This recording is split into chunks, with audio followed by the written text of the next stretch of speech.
Hello കൂട്ടുകാരെ, welcome back to my YouTube channel soulful stories. Soul touching ആയിട്ടുള്ള Korean Chinese dramas മലയാളത്തിൽ കേൾക്കാൻ എൻ്റെ ഈ ചാനൽ എല്ലാവരും ഒന്ന് സബ്സ്ക്രൈബ് ചെയ്യണേ.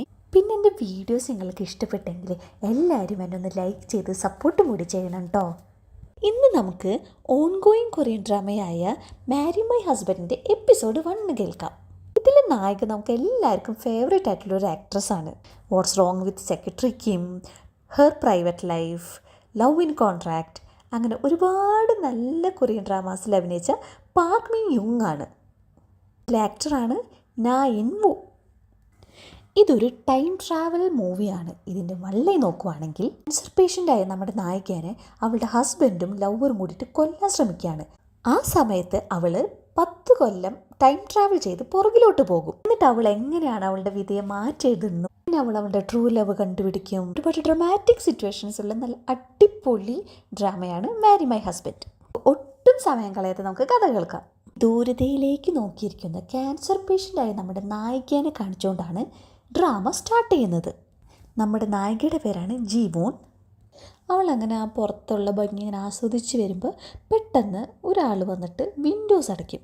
അത് അവളുടെ ഏറ്റവും ബെസ്റ്റ് ഫ്രണ്ടായ ജുങ്സു മിന്നാണ്. അല്ലെ ജുങ്സു എന്ന് വിളിക്കാം. അവൾ എന്നിട്ട് നമ്മുടെ ജീവോണിൻ്റെ അടുത്ത് വന്നിട്ട് പറയും, നീ ഒരുപാട് സുന്ദരിയാണ്. അപ്പോൾ ഈ സമയത്ത് നമ്മുടെ ജീവോൺ ക്യാൻസർ പേഷ്യൻ്റ് അല്ലേ, കീമോതെറാപ്പി ഒക്കെ കഴിഞ്ഞ് മുടിയൊക്കെ പോയിട്ട് സ്കാർഫ് വെച്ചിരിക്കുകയാണ്. അപ്പോൾ അവളെ സന്തോഷിപ്പിക്കാൻ വേണ്ടിയിട്ട് നമ്മുടെ കൂട്ടുകാരത്തി ജുങ്സു പറയും, നീ ഭയങ്കര സുന്ദരിയാണെന്ന്. എന്നിട്ട് അവൾ പറയും, എന്നെ വിട്ടിട്ട് പോയി കഴിഞ്ഞാൽ ഞാൻ ഒരിക്കലും നിന്നോട് ക്ഷമിക്കില്ല, എൻ്റെ കൂടെ നീ കുറേ കൊല്ലം ജീവിക്കണം എന്ന് പറയും. നമ്മുടെ ജീവോണ് പറയും, എൻ്റെ ദാമ്പത്യ ജീവിതത്തിൽ ഞാൻ പരാജയപ്പെട്ടെങ്കിലും എനിക്ക് നീയുള്ളത് ഒരുപാട് സന്തോഷമുള്ള കാര്യമാണെന്ന് പറയും. അപ്പോൾ ആ കൂട്ടുകാർ ചോദിക്കും, അതെന്താ അങ്ങനെ പറഞ്ഞതെന്ന് ചോദിക്കുമ്പോൾ ജീവോൺ പറയും, അവൻ എന്നെ ചീറ്റ് ചെയ്യാമെന്ന് എനിക്കറിയാമെന്ന് പറയും. അപ്പോൾ അവൾ ചോദിക്കും, അതെന്താണെന്ന് ചോദിക്കുമ്പോൾ പറയും, അവൻ I miss you, I love you എന്ന് പറഞ്ഞ് മെസ്സേജ് അയക്കും. പക്ഷേ ഉടനെ തന്നെ അവനത് ഡിലീറ്റ് ചെയ്യും. ജുങ്സ് പറയും, നീ അതൊന്നും കാര്യമാക്കി എടുക്കണ്ട, ഇത്ര സെൻസിറ്റീവ് ആവണ്ട, വേണമെങ്കിൽ ഇതിനെ പറ്റി അവനോട് സംസാരിക്കാമെന്ന് പറയുമ്പോൾ ജീവോൺ പറയും, അതിൻ്റെ ഒന്നും ആവശ്യമില്ല, എനിക്ക് നീ മാത്രം മതി, വേറെ ആരും വേണ്ടെന്ന് പറയും. നെക്സ്റ്റ് സീനിൽ നമ്മുടെ ജീവോനെ അടുത്ത സെറ്റ് ഓഫ് കീമോതെറാപ്പിക്ക് വേണ്ടിയിട്ട് റൂമിൽ കയറ്റിയിരിക്കുകയാണ്. ആ സമയത്ത് അവൾ ഡോക്ടർ പറഞ്ഞത് ഓർക്കും, അവൾക്ക് മാക്സിമം 12 മന്ത്സ് മാത്രമേ ആയുസുള്ളൂ. അങ്ങനെ ട്രീറ്റ്മെൻറ്റിന് അവളിങ്ങനെ കിടക്കുമ്പോൾ അവളുടെ കല്യാണ ദിവസം ഓർക്കുവാണ്. അങ്ങനെ കല്യാണ ദിവസം ഇങ്ങനെ കല്യാണം കഴിഞ്ഞിട്ട് ആ ബൊക്കെ ഓഫ് ഫ്ലവേഴ്സ് അതിങ്ങനെ പുറത്തേക്ക് എറിയുമ്പോൾ ഇവളുടെ കൂട്ടുകാരി ജുങ്സു ആണ് അത് പിടിക്കുക. അങ്ങനെ അതപ്പോൾ എല്ലാവരും ഭയങ്കര ഹാപ്പി ആയിട്ടിരിക്കുമ്പോൾ അവളുടെ ഭർത്താവ് വന്നിട്ട് പറയും, നീ ഭയങ്കര സുന്ദരിയായിരിക്കും എന്ന് പറയും. അപ്പോൾ അവളുടെ അമ്മായിമ്മ മദറിലോ അങ്ങനെ എനിട്ടിട്ട് പറയും, ഉഫ്, എൻ്റെ ഡ്രസ്സ് സെലക്ഷൻ അടിപൊളിയായിട്ടുണ്ട്, നമ്മുടെ ജീവോൻ്റെ അച്ഛനമ്മയും മരിച്ചു പോയതാണ്. അപ്പോൾ നമ്മുടെ അമ്മായിമ്മ പറയും, നീ അത് ഓർത്തിട്ടൊന്നും വിഷമിക്കണ്ട, നീ ഇപ്പം എൻ്റെ സ്വന്തം മോളാണ്, എനിക്കറിയാം നിനക്ക് വീട്ടുജോലിയൊന്നും അറിയില്ല എന്ന്, പക്ഷേ ആസ് എ മദർ, ഒരു അമ്മ എന്ന നിലയിൽ ഞാനത് നിന്നെ പഠിപ്പിക്കും. ആ അമ്മയുടെ എക്സ്പ്രഷനിൽ നിന്ന് തന്നെ നമുക്ക് മനസ്സിലാക്കാൻ പറ്റും നല്ല പണി അവൾക്ക് വെച്ചിട്ടുണ്ടെന്ന്. ഇവളുടെ ഹസ്ബൻഡിൻ്റെ പേരാണ് മിൻഹ്വാൻ. അപ്പോൾ അടുത്ത സീനിൽ അമ്മായിമ്മ അവളങ്ങനെ വിളിച്ചിരുത്തിയിട്ട് ടേബിളിൻ്റെ അവിടെ വിളിച്ചിരുത്തിയിട്ട് ഒരുപാട് ചീത്ത പറയുന്നുണ്ട്. എന്തിന്? അടുത്ത ജനറേഷൻ കുട്ടികളെ ഉണ്ടാക്കാത്തതിന്. നിന്നെപ്പോലെ ഒരു ഉപകാരമില്ലാത്ത പെണ്ണിനെ ഞാൻ എൻ്റെ വീട്ടിലേക്ക് കയറ്റിയിട്ട് നിനക്ക് എന്തുകൊണ്ടൊരു കുട്ടീനെ ഉണ്ടാക്കാൻ പറ്റുന്നില്ല, അങ്ങനെയൊക്കെ പറഞ്ഞിട്ട് അവൾ ഒരുപാട് ടോർച്ചർ ചെയ്യുന്നുണ്ട്. ഏറ്റവും കോമഡി എന്താണെന്ന് വെച്ച് കഴിഞ്ഞാൽ ഇത് കേട്ടിട്ട് അവളുടെ സ്വന്തം ഭർത്താവ് അടുത്ത് വന്നിരുന്നിട്ട് ഒന്നും പറയുന്നില്ല. അപ്പം തന്നെ നമുക്ക് മനസ്സിലായല്ലോ അവളുടെ ഒരു അവസ്ഥ എന്താണെന്നുള്ളത്. അങ്ങനെ പെട്ടെന്ന് ഒരു ദിവസം അവൾ ഓഫീസിൽ നിന്ന് വരുമ്പോൾ ഇവൻ അവിടെ വീട്ടിലിരിക്കുന്നു. അപ്പോൾ അവൾ ചോദിക്കും, നീ എന്താ ചെയ്യണമെന്ന് ചോദിക്കുമ്പോൾ അവൻ പറയും, ഞാൻ റിസൈൻ ചെയ്തു, ഞാൻ സ്റ്റോക്കിലേക്ക് ഇറങ്ങാൻ പോവാന്ന്, സ്റ്റോക്ക് മാർക്കറ്റിലേക്ക്. അവൾ ചോദിക്കുന്നുണ്ട്, നമുക്ക് ഒരുപാട് ലോണും കാര്യങ്ങളൊക്കെ ഇല്ലേ, എന്നിട്ട് നീ എന്താ എന്നോട് ഡിസ്കസ് ചെയ്യാതെ ഈ ഒരു ഡിസിഷൻ എടുത്തേന്ന്. അപ്പോൾ അവൾ ഒരുപാട് ചീത്ത പറഞ്ഞിട്ട് ഓടിച്ചെന്ന് അവൻ്റെ അമ്മയുടെ മടിയിൽ ഇങ്ങനെ കിടന്നിട്ട് ഇങ്ങനെ പറയും, അമ്മേ ഞാൻ സ്റ്റോക്ക് മാർക്കറ്റിൽ അടിപൊളിയായി ജയിക്കൂലേ, അങ്ങനെയൊക്കെ ഇങ്ങനെ കൊഞ്ചി ഇങ്ങനെ അമ്മയുടെ അടുത്ത് ഇങ്ങനെ ഇരിക്കുവാണ്. സീനിൽ അവിടെ ഓഫീസിൽ കാണിക്കുന്നത് അവളുടെ സീനിയർ ഒരുപാട് വഴക്ക് പറയാണ്. എന്നിട്ട് അവളുടെ ഫയൽ അവളുടെ മുഖത്തേക്ക് വലിച്ചെറിയുമ്പോൾ അവൾ അത് എടുക്കാൻ കുനിയുമ്പോൾ അവൾക്ക് ഭയങ്കര വയറ് വേദനിക്കുന്നുണ്ട്. എന്നിട്ട് പിന്നെ നോക്കുമ്പോൾ അവളുടെ മൂക്കിൽ നിന്ന് ബ്ലഡ് വീണിട്ട് ആ പേപ്പറിൽ മൊത്തമാവും. പിന്നെ പ്രസൻ്റാണ് കാണിക്കുന്നത്. അപ്പോൾ അവൾ ഹോസ്പിറ്റലിലാണല്ലോ. അപ്പോൾ ട്രീറ്റ്മെൻറ്റ് കഴിഞ്ഞിട്ട് അവളിങ്ങനെ ഒറ്റയ്ക്ക് പോവാണ്. അപ്പോൾ ബാക്കിൽ ഒരു പേഷ്യൻറ്റിൻ്റെ അമ്മയും ആ പേഷ്യൻറ്റും ഇങ്ങനെ നടക്കുന്നുണ്ട്. അപ്പോൾ ആ പേഷ്യൻറ്റിൻ്റെ അമ്മ പറയും, മോളുടെ ഭർത്താവ് എങ്ങനെയാണെന്നൊന്നും നീ കാര്യമാക്കണ്ട, നിനക്കൊരു നല്ല ഫ്രണ്ട് ഇല്ലേ കൂടെ എന്ന് പറയും. അപ്പോൾ അവൾ പറയും, എനിക്കൊരു നല്ല ഫ്രണ്ട് ഉണ്ട് കൂടെ എന്ന് അറിയും. എന്നിട്ട് ഇവിടെ കാണിക്കുന്നത് വെച്ച് കഴിഞ്ഞാൽ ആ ഫ്രണ്ട് കാർ ഓടിച്ച് ഇങ്ങനെ ഭയങ്കര ഹാപ്പി ആയിട്ട് ഇങ്ങനെ പോവാണ്. നേരെ പോകുന്നത് ജീവോൻ്റെ ഫ്ലാറ്റിലേക്കാണ്. എന്നിട്ട് എന്താണ്, ജീവുൻ്റെ ഹസ്ബൻഡ് ഉണ്ടല്ലോ അവനായിട്ട് ഇവൾക്ക് എക്സ്ട്രാ മാരിറ്റൽ അഫെയർ ആണ്. പ്രസൻറ്റ് ഹോസ്പിറ്റലിൽ അവൾ ഒരുപാട് തവണ ഇവനെ വിളിക്കാൻ ശ്രമിക്കുന്നുണ്ട്. കാരണം അവൾക്ക് പേ ചെയ്യാൻ പറ്റുന്നില്ല. കാരണം ഇവൻ അവളുടെ പൈസ മുഴുവൻ എടുത്തു. അവളത് ചോദിക്കാൻ വേണ്ടിയിട്ട് ഒറ്റയ്ക്ക് ഇത്രയും ട്രീറ്റ്മെൻറ്റൊക്കെ കഴിഞ്ഞ് ഇത്രയും ടയേർഡായി അവളെ ആരും കൂട്ടിക്കൊണ്ടുവരാൻ വന്നില്ല. അങ്ങനെ അവൾ ഒറ്റയ്ക്ക് ഇങ്ങനെ കാർ വെയിറ്റ് ചെയ്ത് ഇങ്ങനെ നിൽക്കുമായിരുന്നു. ആ സമയത്ത് ഒരു ക്യാബ് വരും. അവൾ ആ ക്യാബിൻ്റെ ഉള്ളിൽ കയറും. അപ്പോൾ ആ ക്യാബ് ഡ്രൈവർ പറയും, മോൾ എന്താണെങ്കിലും രക്ഷപ്പെടും, ഒരുപാട് കൊല്ലം ജീവിക്കും. അപ്പോൾ അവൾ പറയും, ഇല്ല, ഞാൻ ആകെ ഒരു കൊല്ലം ജീവിക്കുള്ളൂ, അതാണ് ഡോക്ടർമാർ പറയുന്നതെന്ന് പറയും. അപ്പോൾ ആ ഡ്രൈവർ പറയും, നീ നിൻ്റെ വഴി ഒരുപാട് അവസാനം വരെ ചെന്നാലേ നിനക്ക് എന്താണ് സംഭവിക്കാൻ പോകുന്നത് നീ അറിയാൻ പറ്റുള്ളൂ. അതുകൊണ്ട് നീ ഇപ്പോഴേ തന്നെ അതിനെപ്പറ്റി ഒന്ന് ആലോചിക്കേണ്ടെന്ന് പറയും. എന്നിട്ട് അയാൾ പറയും, ഞാൻ എന്നെ വേറൊരു വഴി കൂടെ കൊണ്ടുപോകാമെന്ന് പറഞ്ഞിട്ട് വേറെ വണ്ടി തിരിച്ചിട്ടൊരു വഴി കൂടെ കൊണ്ടുപോകും. അവിടെയാണെങ്കിൽ ഫുൾ ഇങ്ങനെ പെറ്റൽസ്, ഈ ഇതളുകളുണ്ടല്ലോ, ചെറിപ്പൂവിൻ്റെ അതിങ്ങനെ പൊഴിഞ്ഞുകൊണ്ടിരിക്കുന്നത്. അപ്പോൾ അത് കണ്ടിട്ട് അവളിങ്ങനെ സന്തോഷിച്ചിരിക്കുക. ഡ്രൈവർ പറയും, ഇപ്പം നിനക്ക് മനസ്സിലായില്ലേ, നിനക്കറിയുന്ന വഴി മാത്രമല്ല ഉള്ളതെന്ന്, വേറെ നല്ല അതിമനോഹരമായ വഴിയും കൂടി നിൻ്റെ ജീവിതത്തിലുണ്ട്. അവളുടെ വീടെത്തി അവൾ ഡ്രോപ്പ് ചെയ്ത് കഴിഞ്ഞപ്പോൾ അയാൾ അവൾക്കൊരു കാശ് കൊടുക്കും. എന്നിട്ട് പറയും, ഇതെൻ്റെ അവസാനത്തെ ഡ്രൈവിംഗ് ആണ് ഇന്നത്തെ, അതുകൊണ്ട് എൻ്റെ വക ഒരു അലവൻസ്, എൻ്റെ വക ഒരു ഉപഹാരം. അപ്പോൾ അവൾ പറയും, അയ്യോ അതിൻ്റെ ആവശ്യമില്ല എന്ന് പറയാം, കുറേ പറയും. അപ്പോൾ അയാൾ പറയും, ഇത് എൻ്റെ വകയാണ്, നീ എന്താണെങ്കിലും വാങ്ങിയേ പറ്റുമെന്ന് പറയും. അങ്ങനെ അവൾ അതങ്ങനെ വാങ്ങും. അങ്ങനെ അവൾ വീടിൻ്റെ പുറത്ത് നോക്കുമ്പോൾ അവളുടെ കൂട്ടുകാരിയുടെ ചെരുപ്പ് കാണുന്നുണ്ട്. അങ്ങനെ അവൾ പേടിച്ചിട്ട് വീട് തുറന്ന് നോക്കുമ്പോൾ അവളുടെ അച്ഛനും അവളുടെയും കൂടെയുള്ളൊരു ഫോട്ടോ ഉണ്ട്. അതൊക്കെ ആകെ വൃത്തികേടാക്കിയിട്ട് അവിടെ കിടക്കുന്നത് കാണാം. ഇതിലാണെങ്കിൽ ഇവളുടെ ഫ്രണ്ടും ഇവളുടെ ഹസ്ബൻഡും കൂടിയിട്ട് ഇവളിങ്ങനെ പറയാണ്, ഇവളുടെ പേരിൽ ഒരു ഇൻഷുറൻസ് എടുത്തിട്ടുണ്ട്, ഇവൾ വേഗം മരിച്ചിട്ട് വേണം നമുക്ക് ആ ഇൻഷുറൻസ് വെച്ചിട്ട് സുഖമായിട്ട് ജീവിക്കാൻ, നമുക്കൊരു വീട് വാങ്ങണം, സ്റ്റോക്ക് മാർക്കറ്റിലിടണം, നിനക്ക് ഞാൻ ബാഗ് വാങ്ങിത്തരും, അങ്ങനെയൊക്കെ ഓരോന്നിങ്ങനെ പറയുന്നുണ്ട്. ഞാൻ കേട്ടിട്ട് ഇങ്ങനെ ഷോക്കായിട്ട് നിൽക്കുകയാണ്. അവളുടെ ഹസ്ബൻഡ് ചെയ്തത് ഓർത്തിട്ടല്ല, അവളുടെ സ്വന്തം കൂട്ടുകാർ ചെയ്തത് ഓർത്തിട്ടാണ് അവൾ അത്രയും ഷോക്കായിട്ട് നിൽക്കുന്നത്. ആ ദേഷ്യത്തിന് അവൾ ഓരോ സാധനങ്ങൾ ഇങ്ങനെ വലിച്ചെറിയാം അവൻ്റെ മേത്തേക്ക്. ആ ദേഷ്യത്തിന് അവളുടെ ഹസ്ബൻഡ് എന്ത് ചെയ്യും, അവളെ പിടിച്ചങ്ങോട്ട് തള്ളും. അപ്പോൾ നമ്മുടെ ജുങ്സോ അവളുടെ ഫ്രണ്ട് വന്നിട്ട് പറയും, എന്നോട് ക്ഷമിക്കണം, ഇതെന്താണെങ്കിലും ഇനി ഒരിക്കലും മാറ്റാൻ പറ്റില്ല, ഇപ്പോൾ സംഭവിച്ചത്, ഞങ്ങൾ ഓൾറെഡി ആ ഒരു ബന്ധത്തിലാണ്, എന്താണെങ്കിലും ജീവിച്ചിരിക്കണവർ ജീവിച്ചിരിക്കട്ടെ, നീ എന്താണെങ്കിലും മരിക്കാൻ പോകുന്നുണ്ടല്ലേ എന്ന് പറയും. അത് കേൾക്കുമ്പോൾ നമ്മുടെ ജീവന് ദേഷ്യം വന്നിട്ട് അവളെ കുറേ ഉപദ്രവിക്കും. ഇത് കാണുമ്പോൾ അവളുടെ ഹസ്ബൻഡ് വന്നിട്ട് എന്ത് ചെയ്യും, അവളെ പിടിച്ച് തള്ളും. അങ്ങനെ അവൾ തല ഇടിച്ചിട്ട് വീണിട്ട് ബ്ലഡ് ഇങ്ങനെ ഒഴുകി പോകുന്നതാണ് കാണിക്കുന്നത്. അപ്പോൾ അവൾക്ക് പകുതി ജീവനിൽ അവളിങ്ങനെ ഓരോന്നിങ്ങനെ ആലോചിച്ചിട്ട് അവളിങ്ങനെ കരയുന്നുണ്ട്. പിന്നെ അവൾ ടൈം ട്രാവൽ ചെയ്ത് 10 കൊല്ലം പുറകിലോട്ട് പോകും. അതായത് 2013. കണ്ണ് തുറക്കുന്നത് ബേബി എന്ന് പറഞ്ഞൊരു വിളി കേട്ടിട്ടാണ്. എൻ്റെ ഹസ്ബൻഡ് അപ്പോൾ 2013 അവളുടെ ബോയ് ഫ്രണ്ടായിരുന്നു. അവനും അവളും സെയിം കമ്പനിയിലാണ് വർക്ക് ചെയ്യുന്നത്. ഇവനെ കാണുമ്പോൾ അവൾക്ക് പേടിച്ചിട്ട് അവളിങ്ങനെ ഉറക്കെ അലറി വിളിക്കും. അത് കേട്ടിട്ട് ഓഫീസിലുള്ള എല്ലാവരും തന്നെ ഞെട്ടി നിൽക്കുമായിരിക്കും. ആണ് നമ്മുടെ ഹീറോനെ കാണിക്കുന്നത്. ഹീറോൻ്റെ പേരാണ് യൂജി ഹുക്ക്, നമുക്ക് യൂജി എന്ന് വിളിക്കാം തൽക്കാലം. അവളാണെങ്കിൽ ആ ദേഷ്യത്തിന് പാർക്കിമിന്നെ കൈ കിട്ടി ഇതൊക്കെ ഇങ്ങനെ വലിച്ച് എറിയുന്നുണ്ട്. അവൻ്റെ മുടി ഇങ്ങനെ പിടിച്ചിങ്ങനെ വലിക്കണ സമയത്ത് അവന് ദേഷ്യം വന്നിട്ട് അവൾ ഇടിക്കാൻ പോകുമായിരുന്നു.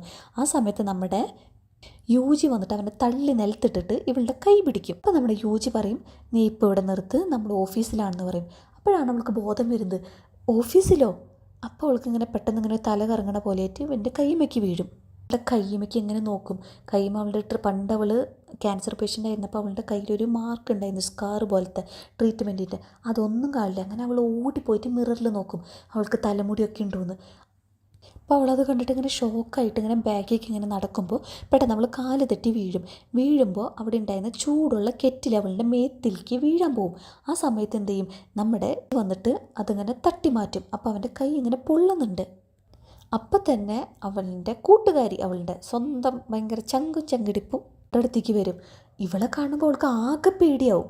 അവളാണെങ്കിൽ ഇപ്പോൾ 2013 2023 എന്ന് അങ്ങനെ ഒരു കൺഫ്യൂസ്ഡ് സ്റ്റേറ്റിലാണ്.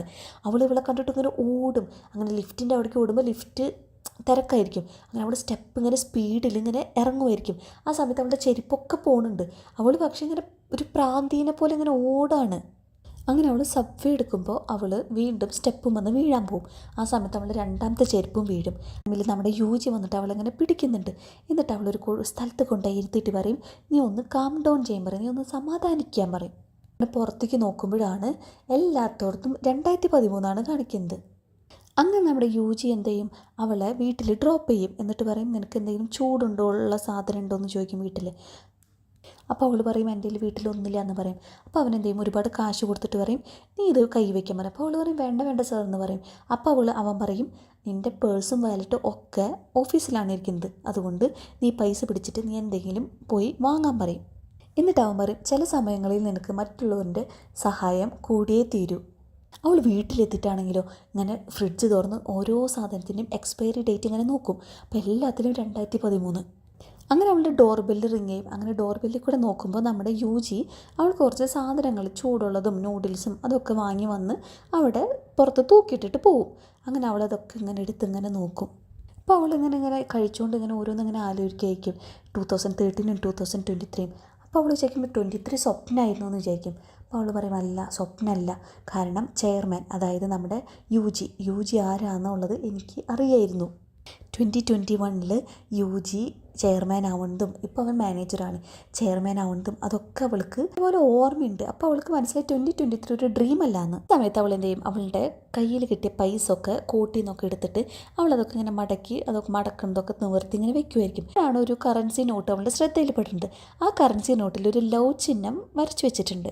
അവൾക്കത് കാണുമ്പോൾ ഒരുപാട് ഷോക്കാവും. കാരണം കൊച്ചിലെ ഇവളുടെ അച്ഛൻ ഇവൾക്ക് പൈസ കൊടുക്കുമോ അപ്പോൾ ഒക്കെ ഒരു ലവ് ചിഹ്നം അങ്ങനെ വരയ്ക്കും. അപ്പോൾ അവളെങ്ങനെ പറയുന്നുണ്ട് അച്ഛ കറൻസിയിൽ അങ്ങനെ വരയ്ക്കാൻ പാടില്ല. അപ്പോൾ അച്ഛൻ പറയും വരയ്ക്കണമെന്നല്ല, അതെൻ്റെ സ്നേഹം എന്ന് പറയും. അപ്പോൾ അവൾക്കത് കാണുമ്പോൾ ചിരി വരും. അപ്പോൾ ഈ നോട്ട് കൊടുത്തത് ആ ഡ്രൈവർ ചേട്ടനായിരുന്നു, ആ ഡ്രൈവർ അങ്കിള്. അപ്പോൾ അവൾക്ക് മനസ്സിലാവും ആ ഡ്രൈവർ അങ്കിൾ അവളുടെ അച്ഛനായിരുന്നു എന്ന്. കാറിൽ ഡ്രൈവറിൻ്റെ ഫോട്ടോ ഉണ്ടാവും, ഫോട്ടോ ID, അതിൽ വേറെ ആളായിരുന്നു. അപ്പോൾ ഇപ്പോൾ കാണിക്കും ആ ഫോട്ടോയുടെ മാറി അവളുടെ അച്ഛൻ്റെ ഫോട്ടോ വരുന്നതും പിന്നെ ആ കാറിലൊരു ചെയിൻ തൂങ്ങിക്കിടക്കുന്നുണ്ട്, അതിൻ്റെ ഉള്ളിൽ ഇവളുടെയും ഇവളുടെ അച്ഛൻ്റെയും പടം അങ്ങനെ കാണിക്കുന്നുണ്ട്. അപ്പോൾ ശരിക്കും പറഞ്ഞാൽ ആ ഡ്രൈവറായിട്ട് വന്നത് അവളുടെ അച്ഛനാണ്. അവളത് കണ്ടിട്ട് ഒരുപാട് കരയും. വന്നിട്ട് പറയും എന്നോടൊന്നും പറയായിരുന്നില്ല എൻ്റെ അച്ഛനാന്നുള്ള കാര്യം. അങ്ങനെ അവൾ ഒരുപാട് ഇമോഷണൽ ആവുന്നുണ്ട് ആ സിറ്റുവേഷനിൽ. അപ്പോൾ പെട്ടെന്ന് വാതിൽ തുറക്കണ ഒരു ശബ്ദം കേൾക്കും. അവളങ്ങനെ പേടിച്ചിട്ട് ഇങ്ങനെ വാതിൽ ഇങ്ങനെ തുറക്കുമ്പോഴുണ്ട് നമ്മുടെ പാർക്ക്മിൻ, അതായത് അവളുടെ കാമുകൻ പിണക്കത്തിലുണ്ട്. കാരണം ഓഫീസിൽ വെച്ച് അവനെ കുറേ ഉപദ്രവിച്ചല്ലേ അവൾ. എന്നിട്ട് അവൻ പറയും നമുക്ക് ബിയർ കഴിക്കാൻ പോകാമെന്ന് പറയും എനിക്കറിയാം ഈ ഒരു സമയത്ത് പെൺകുട്ടികൾ ഇങ്ങനെ ബിഹേവ് ചെയ്യുന്നു, പക്ഷേ എന്നാലും ഇത്രയും മോശമാക്കേണ്ടിയിരുന്നില്ല എന്നെ ഓഫീസിൽ വെച്ചിട്ട്, നീ തുറന്നു പറ കാര്യം എന്താണെന്ന് ചോദിക്കും.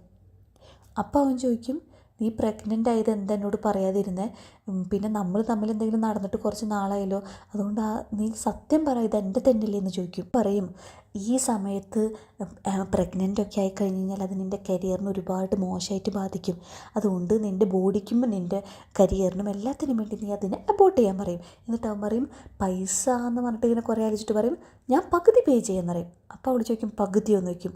അപ്പം പറയും ആ പകുതി. എന്നിട്ട് അവിടെ ഒരു ബിയർ സോജു എടുത്ത് കുടിച്ചിട്ട് പറയും ഞാൻ പ്രഗ്നൻ്റ് ഒന്നല്ല, അത് എനിക്ക് കുറച്ച് ഫുഡ് കഴിക്കാത്തതിൻ്റെ പ്രശ്നമായിട്ടാണെന്ന് പറയും. ഭയങ്കര സന്തോഷമാകുന്നുണ്ട്. എന്നിട്ട് അവൻ അങ്ങനെ ആലോചിച്ചിട്ട് പറയും പിന്നെ എന്തിനാ നീ ഇന്ന് രാവിലെ ഇത്രയും ബഹളമൊക്കെ ഉണ്ടാക്കിയത്. അവൾ വേറെ ഒന്നും പറയില്ല. അവൾ പറയും ലെറ്റ്സ് ബ്രേക്കപ്പ് എന്ന് പറയും. എന്നിട്ട് പറയും നീ സംസാരിച്ച് കഴിഞ്ഞെങ്കിൽ ഞാൻ പോവാണെന്ന് പറഞ്ഞിട്ട് അവൾ കുടിച്ചതിൻ്റെ പൈസ അവിടെ വെച്ചിട്ട് അവൾ പുറത്തേക്ക് പോകും. സമയത്ത് ഇവൻ അവളുടെ പിന്നാലെ ചെന്നിട്ട് അവളങ്ങനെ ഒരുപാട് പേടിപ്പിച്ചിട്ട് അവളങ്ങനെ അടിക്കാനൊക്കെ ചെല്ലുന്നുണ്ട്. അവളാണെങ്കിൽ ഒരുപാട് പേടിച്ചിട്ട് ഇങ്ങനെ കരഞ്ഞ് ഹെൽപ്പ് എന്നിങ്ങനെ പറഞ്ഞ് വിളിക്കുകയാണ്. ആ സമയത്ത് കുറച്ച് ആളുകളൊക്കെ വരും. പിന്നെ നെക്സ്റ്റ് സീൻ കാണിക്കുന്നത് പോലീസ് സ്റ്റേഷനാണ്. അപ്പോൾ പോലീസ് സ്റ്റേഷനിൽ പോലീസ് പറയും നിങ്ങൾ ഗേൾ ഫ്രണ്ടും ബോയ് ഫ്രണ്ടും ഉണ്ടായ അടിയിൽ വെറുതെ എന്തിനാ പോലീസിനൊക്കെ വലിച്ചടിക്കുന്നൊക്കെ പറഞ്ഞിട്ട് ഈ ഒരു കാര്യം ഭയങ്കര സില്ലിയാക്കി വിടും. അപ്പോൾ അവൾ പറയും ഇതത്ര സില്ലി ആയിട്ടുള്ള കാര്യമൊന്നുമല്ല, അറ്റ്ലീസ്റ്റ് നിങ്ങൾക്ക് എന്നെ വീട്ടിൽ കൊണ്ടുവിടാനെങ്കിലും പറ്റുമെന്ന് ചോദിക്കും. അപ്പോൾ അവരവളെ പോലീസ് വീട്ടിൽ കൊണ്ടുവിടും. അങ്ങനെ അവൾക്ക് പേടിയാവും, കാരണം ഇവളെ ഉപദ്രവിക്കുമോ എന്നുള്ള കാര്യം. അങ്ങനെ ഇവളുടെ ബാങ്ക് ബാലൻസ് ചെക്ക് ചെയ്യുമ്പോൾ വളരെ കുറച്ച് എമൗണ്ട് ഉണ്ടാവുള്ളൂ. കുറവ് എമൗണ്ട് ഉണ്ടാവാൻ കാരണം എന്താ വെച്ച് കഴിഞ്ഞാൽ ഇവള് റിലേഷൻഷിപ്പിലായിരുന്നപ്പോൾ അവന് വേണ്ടിയിട്ട് ഇവൾ കുറേ പൈസ കൊടുത്ത് സഹായിച്ചിട്ടുണ്ട്. അതുകൊണ്ട് എന്തായി അവൾക്ക് ഇപ്പോൾ കയ്യിൽ 10 പൈസ ഇല്ല. കാർഡ് പിന്നെ അവന് വേണ്ടിയിട്ട് ലോൺ ഇതൊക്കെ അവളാണ് ചെയ്യുന്നത്. അവൾക്ക് മെസ്സേജ് അയക്കുന്നുണ്ട് സോറിയൊക്കെ പറഞ്ഞിട്ട് ഞാൻ എന്നോട് ദേഷ്യപ്പെട്ടതും അങ്ങനെയൊക്കെ. നീയും കുറ്റക്കാരിയൊക്കെ തന്നെയാണ്, നിൻ്റെ ഭാഗത്തും തെറ്റുണ്ട്. എന്നിട്ട് അവൻ പറയുന്നുണ്ട് അവനൊരു റോയിഞ്ചിൻ്റെൽ നല്ലൊരു സ്റ്റോക്ക് വാങ്ങുന്നുണ്ട്, അത് വാങ്ങിക്കഴിഞ്ഞ് കിട്ടിയാൽ ആ പൈസ കൊണ്ട് നിനക്ക് ഞാനൊരു ബാഗ് വാങ്ങിത്തരാം, അത് കഴിഞ്ഞ് നമുക്ക് കല്യാണം കഴിക്കാം. അപ്പോൾ അതിങ്ങനെ ആലോചിച്ചിരിക്കുമ്പോഴാണ് ഇവൾക്ക് ഐഡിയ വരുന്നത്. ഇവൻ്റെ ലൈഫിൽ ആകെ ഒരു സക്സസ് ആയിട്ട് നടന്ന കാര്യമാണ് ഈ സ്റ്റോക്ക് വാങ്ങിയത്. കാരണം അവൾ ഫ്യൂച്ചറിൽ അവനങ്ങനെ പറയുന്നുണ്ട് ഞാൻ എൻ്റെ ജോലി റിസൈൻ ചെയ്യാണ്, ഞാൻ എൻ്റെ സ്റ്റോക്ക് റോയിൻ്റെയിൽ വാങ്ങാൻ പോകണം അങ്ങനെയൊക്കെ പറയുന്നുണ്ട്. അപ്പോൾ ഇവൾക്കറിയാം ഫ്യൂച്ചറിൽ ആ സ്റ്റോക്കിൽ നിന്ന് കുറേ പൈസ കിട്ടുമെന്നറിയാം. കാരണം അവൾക്ക് ഫ്യൂച്ചർ അറിയാമല്ലോ. അപ്പോൾ അവൾ ഉടനെ തന്നെ എന്ത് ചെയ്യും, അത് വാങ്ങി വിടും. പിന്നെ നെക്സ്റ്റ് സീനിൽ അവൾ ഹോസ്പിറ്റലിൽ കുറേ ടെസ്റ്റുകളൊക്കെ നടത്താണ്. അപ്പോൾ അവൾക്കറിയാമല്ലോ ഫ്യൂച്ചറിൽ അവൾക്ക് ക്യാൻസർ വരുന്നത്. അപ്പോൾ ഡോക്ടർ പറയും, ഞാൻ പറഞ്ഞില്ലേ സ്കാനിൻ്റെ ഒന്നും ആവശ്യമില്ല, പക്ഷേ നീ മെഡിസിൻസ് എന്താണെങ്കിലും കഴിക്കണം, കാരണം ഇത് ഭയങ്കര സീരിയസ് ആയിട്ടുള്ള പ്രശ്നമാണ്. നീ ഫുഡൊക്കെ കഴിക്കാത്തതുകൊണ്ട് ഗ്യാസ്ട്രിറ്റിസ് വന്നതിൻ്റെയാണ്, നീ അതുകൊണ്ട് മെഡിസിൻ പ്രോപ്പറായിട്ട് എടുത്താൽ മാത്രം മതി എന്ന് പറയും. പിന്നെ അടുത്ത സീനിൽ അവൾ ലൈബ്രറിയിൽ ചെന്നിട്ട് കുറേ ബുക്സ് ഇങ്ങനെ നോക്കുവാണ്. അപ്പോൾ അതിലൊരു ബുക്ക് എന്ന് പറയുന്നത് do you want to quit your job, നിനക്ക് നിൻ്റെ ജോലി വിട്ടു പോകണോ, അങ്ങനെ ഒരു ബുക്കാണ്. അപ്പോൾ കറക്റ്റ് ടൈമിൽ നമ്മുടെ യുജി വരും. യുജി വന്നിട്ട് ചോദിക്കും, നീ ജോലി വിടാൻ പോവാണോ എന്ന് ചോദിക്കും. അപ്പോൾ അവൾ പറയും, അല്ലല്ല ജോലി വിടാൻ പോകല എന്ന് പറയും. പെട്ടെന്ന് അവൾ അവൻ്റെ കയ്യിലുള്ളൊരു മുറിഞ്ഞ പാട് ശ്രദ്ധിക്കും. അപ്പോൾ അവൾ ചോദിക്കും, ഇതെങ്ങനെ പറ്റിയതെന്ന് ചോദിക്കുമ്പോൾ ഇന്നലെ അവളെ രക്ഷിക്കാൻ വേണ്ടിയിട്ട് അവൻ ആ കെറ്റിലിങ്ങനെ തള്ളിക്കളഞ്ഞപ്പോൾ അതുകൊണ്ടുണ്ടായ പൊള്ളലാന്ന് പറയും. അപ്പോൾ അവൾ ഒരുപാട് സോറി പറയും. അപ്പോൾ അവൻ പറയും, അതൊന്നും വേണ്ട, പകരം എനിക്കൊരു മീൽ വാങ്ങി തന്നാൽ മതി എന്ന് പറയും. അങ്ങനെ അവരിങ്ങനെ മീൽ കഴിച്ചുകൊണ്ടിരിക്കുമ്പോൾ അവൾക്ക് ചെറിയായിട്ടൊരു ഒരു ക്രഷൊക്കെ തോന്നുന്നുണ്ട് നമ്മുടെ യുജിനോട്. അവനവൻ്റെ സ്പെക്സൊക്കെ ഇങ്ങനെ ഊരുമ്പോൾ അവളിങ്ങനെ ചെറുതായിട്ട് ഇങ്ങനെ ക്രഷൊക്കെ തോന്നുന്നുണ്ട് അവൾക്ക്. അപ്പോൾ അവൾ നമ്മുടെ യുജിനോട് താങ്ക്സ് ഒക്കെ പറയുന്നുണ്ട്, ഇന്നലെ അവളെ രക്ഷിച്ചതിനും അവളെ കം ഡൗൺ ചെയ്തതിനും അതിനെല്ലാത്തിനും. അപ്പോൾ അവൻ പറയുന്നുണ്ട്, നീ ഇന്നലെ കണ്ട പോലെ അല്ലല്ലോ ഇന്ന് നീ ഭയങ്കര ഹാപ്പിയാണല്ലോ. എന്നിട്ട് അവൻ ചോദിക്കും, നീ ശരിക്കും ജോലി വിടാൻ പോവാണോ എന്ന് ചോദിക്കും. അപ്പോൾ അവൾ പറയും, ഞാൻ അതിനെപ്പറ്റി ആലോചിക്കുന്നുണ്ടെന്ന് പറയും. നമ്മുടെ യുജി ചോദിക്കും, നീ കല്യാണം കഴിക്കാൻ പോവാണ്, അതുകൊണ്ടാണോ നീ? അപ്പോൾ ജീവൻ പറയും, ഞാൻ കല്യാണത്തിനെ പറ്റി ആലോചിക്കുന്നുണ്ട്. അപ്പോൾ അവളിങ്ങനെ മനസ്സിൽ പറയും, അതിനേന് ഭേദം മരിക്കണതാണെന്ന്. ആ കറക്റ്റ് ടൈമിൽ അവളുടെ ക്ലോസ് ഫ്രണ്ട് ജങ്സു വിളിക്കും. പിന്നിൽ ജങ്സുവിൻ്റെ വീടാണ് കാണിക്കുന്നത്. അപ്പോൾ ജങ്സു അങ്ങനെ ഭയങ്കര ദേഷ്യത്തിലിരിക്കുകയാണ്. അവൾ എന്താ എൻ്റെ ഫോൺ എടുക്കാത്ത? എന്നിട്ട് ഇവരുടെ രണ്ടുപേരുടെയും ചെറുപ്പത്തിലെ സ്കൂൾ ഫോട്ടോ തൊട്ട് നോക്കിയിട്ട് അവൾ പറയും, നീ മാത്രമേ എനിക്ക് ഫ്രണ്ടുള്ളൂ, എവിടെ ചെന്ന് കിടക്കാമെന്നൊക്കെ ഇങ്ങനെ പറയുന്നുണ്ട്. റെസ്റ്റോറൻറ്റിൽ നമ്മുടെ ജീവനും യുജിയും ഭക്ഷണം കഴിച്ചുകൊണ്ടിരിക്കുമ്പോൾ അവൾ ഇപ്പോഴാണ് അവൻ്റെ കയ്യിലുള്ള മുറിവ് ശ്രദ്ധിക്കുന്നത്. അപ്പോൾ അവളിങ്ങനെ ചാടി അതിങ്ങനെ നോക്കുമ്പോഴാണ് 2023 അവൾക്ക് ക്യാൻസർ വന്നപ്പോൾ അവളുടെ കയ്യിലുണ്ടായിരുന്നൊരു മുറിപ്പാടുണ്ട്. അതേ സെയിം മുറിപ്പാടാണ് അവൻ്റെ കയ്യിൽ ഇപ്പോഴും. അപ്പോൾ പെട്ടെന്ന് അവൻ്റെ കൈ കയറി പിടിച്ചപ്പോൾ അവൾ അയ്യോ സോറിയൊക്കെ പറഞ്ഞിട്ട് അവൾ അവിടെ ഇരുന്നിട്ട് പറയും, ആ മുറിവ് കാണുമ്പോൾ എന്തോ പോലെ ഉണ്ടെന്നൊക്കെ പറഞ്ഞിട്ട് അവൾ ആ സിറ്റുവേഷനിൽ നിന്ന് തടി തപ്പും. അടുത്ത സീനിൽ റെസ്റ്റോറൻറ്റിൻ്റെ പുറത്ത് അവർ രണ്ടുപേരും സംസാരിച്ചിരിക്കുമ്പോൾ അവൻ പറയും, താങ്ക്സ് ഒക്കെ പറയും മീൽ തന്നതിന്. എന്നിട്ട് അവൻ പറയും, നീ ജോലിയൊന്നും ക്വിറ്റ് ചെയ്യണ്ട, നീ ഭയങ്കര ടാലൻറ്റഡ് ആയിട്ടുള്ള ആളാണ്, കല്യാണത്തിന് വേണ്ടിയൊക്കെ ജോലിയൊക്കെ ക്വിറ്റ് ചെയ്യേണ്ട, റിസൈൻ ചെയ്യേണ്ട ഒരു ആവശ്യവും ഇല്ല എന്നൊക്കെ പറഞ്ഞ് അവളെ നല്ലപോലെ എൻകറേജ് ചെയ്യും. അപ്പോൾ അവൾക്കത് കേൾക്കുമ്പോൾ ഒരുപാട് സന്തോഷവും. കാരണം ഒരുപാട് നാളായി ഒരാൾ അവളിങ്ങനെ അഭിനന്ദിച്ച് പറയുന്നത്. വീട്ടിൽ ചെന്നിരുന്നിട്ട് ഇങ്ങനെ ഓരോ കാര്യങ്ങൾ ഇങ്ങനെ നോട്ട് ഡൗൺ ചെയ്യും, എന്തൊക്കെ കാര്യങ്ങൾ എനിക്കിനി ചെയ്യാം. ഈ പണ്ടത്തെ പോലെ മണ്ടിപ്പെണ്ണായിട്ട് ജീവിക്കാൻ തീരുമാനിച്ചിട്ടില്ല. ഭയങ്കര ഹാപ്പി ആയിട്ട് ഭയങ്കര എക്സൈറ്റഡ് ആയിട്ട് ഓരോന്ന് ഇങ്ങനെ നോട്ട് ഡൗൺ ചെയ്യാണ്. ദിവസം ഓഫീസിൽ നമ്മുടെ ജീവനും പാർക്കിമിനും കൊളീഗ്സ് ആണല്ലോ. അപ്പോൾ അവർ രണ്ടുപേരും ഓപ്പോസിറ്റ് ആയിട്ട് ഇരിക്കുന്നത്. ഇവളാണെങ്കിൽ അവരെ കണ്ട ഭാവം നടിക്കുന്നില്ല. അപ്പോൾ അവന് നല്ല ദേഷ്യമൊക്കെ വരുന്നുണ്ട്.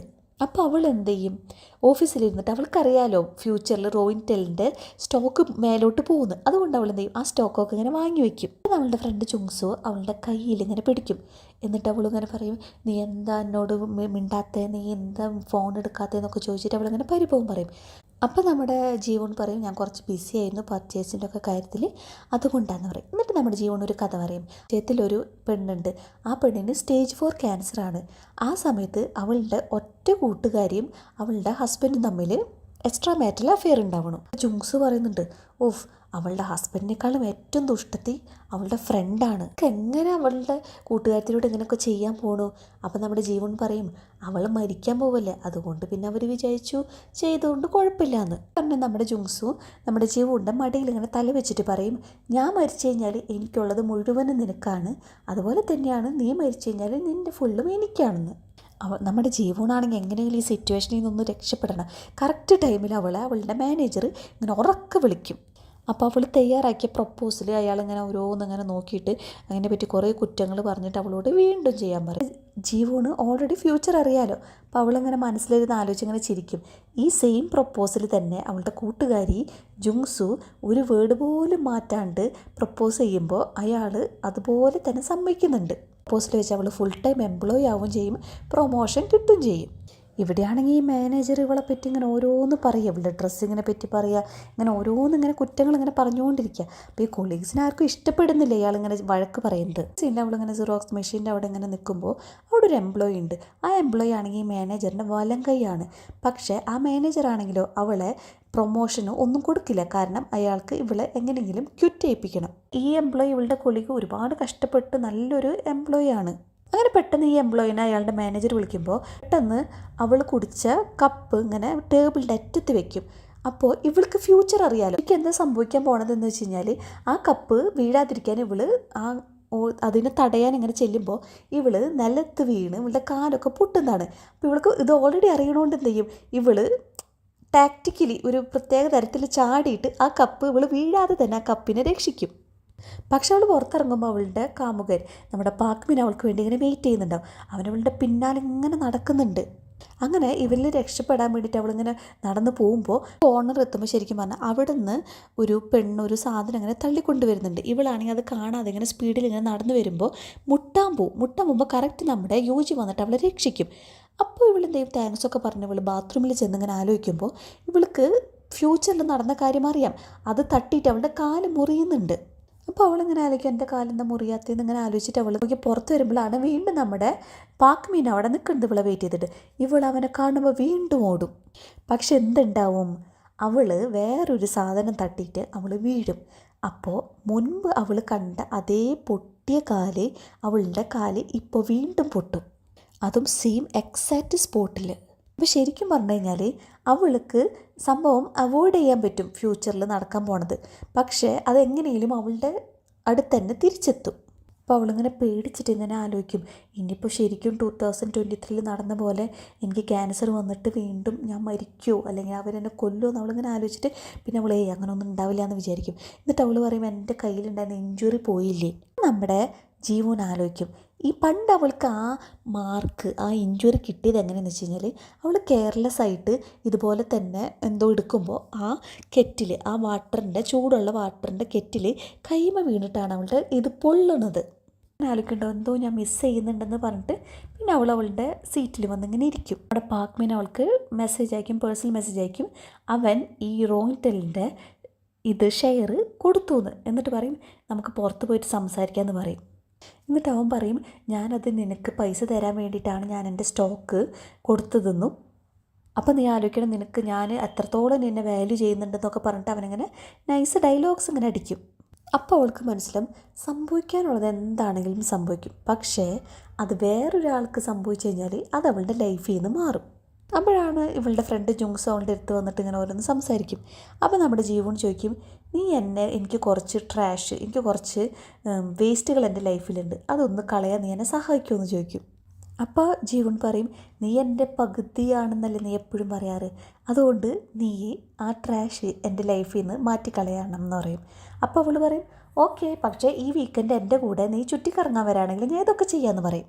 എന്നിട്ട് അവൾ പറയും, ഞാനൊരു യമ്മി BBQ റെസ്റ്റോറൻറ്റ് കണ്ടിട്ടുണ്ട്, അതിൻ്റെ പേരാണ് ചോസ്യൂൽജങ്ക്. അങ്ങനെയാണോ പ്രൊനൗൺസ് ചെയ്യുന്നതെന്ന് എനിക്കറിയില്ല, നമുക്കങ്ങനെ വിചാരിക്കാം. മീറ്റിങ്ങിന് പോവുകയാണ്. അപ്പോൾ മീറ്റിങ്ങിന് പോകുമ്പോൾ ഇവൾ നമ്മുടെ ജുങ്സ് ഓടിപ്പോയിട്ട് മീറ്റിങ്ങിലിരിക്കുമ്പോൾ ഇവളുടെ കാമുകൻ പാക്മിൻ്റെ അടുത്തിങ്ങനെ ഇരിക്കുന്നുണ്ട്. അപ്പോൾ ഈ ടൈമിൽ അവർ തമ്മിൽ ഒരു ബന്ധവും ഇല്ല, പക്ഷെ അവർ ഭയങ്കര ക്ലോസ് ആണ്, ഇങ്ങനെ ഭയങ്കര സംസാരവും ചിരിയും കളിയൊക്കെ ഉണ്ട്. എന്നിട്ട് നമ്മുടെ ജീവൻ ഇങ്ങനെ പറയുന്നുണ്ട്, നിനക്കല്ല എൻ്റെ വേസ്റ്റും എൻ്റെ സാധനങ്ങളും എല്ലാം വേണ്ടത്, അതുകൊണ്ട് നീ തന്നെ എടുത്തോ. എന്നിട്ട് അവൾ പറയും, മാരി മൈ ഹസ്ബൻഡ്. അതോടുകൂടി ഫസ്റ്റ് എപ്പിസോഡ് അവസാനിച്ചു. അടുത്ത എപ്പിസോഡിലൊക്കെ നല്ല അടിപൊളിയായിട്ടുള്ള സിറ്റുവേഷൻസും കാര്യങ്ങളൊക്കെ ഉണ്ട്. കാരണം ഇതൊരു ടൈം ട്രാവൽ മൂവി ആണല്ലോ, അപ്പോൾ നമ്മളെ ഭയങ്കര എക്സൈറ്റ് ആക്കുന്ന കുറേ സംഭവങ്ങളുണ്ട്. എപ്പിസോഡായിട്ട് ഞാൻ വേഗം തന്നെ വരാം. വീഡിയോസിൽ എന്തെങ്കിലുമൊക്കെ ഇമ്പ്രൂവ് ചെയ്യണമെങ്കിൽ ഫീഡ്ബാക്ക് ഒന്ന് കമൻറ്റ് ചെയ്താൽ മതി. പിന്നെ എൻ്റെ വീഡിയോ ഇഷ്ടപ്പെട്ടെങ്കിൽ എല്ലാവരും ഒന്ന് ലൈക്കും സബ്സ്ക്രൈബും പിന്നെ ഫ്രണ്ട്സിനൊക്കെ ഒന്നും ഷെയറൊക്കെ ചെയ്തൊന്ന് കൊടുക്കണം കേട്ടോ.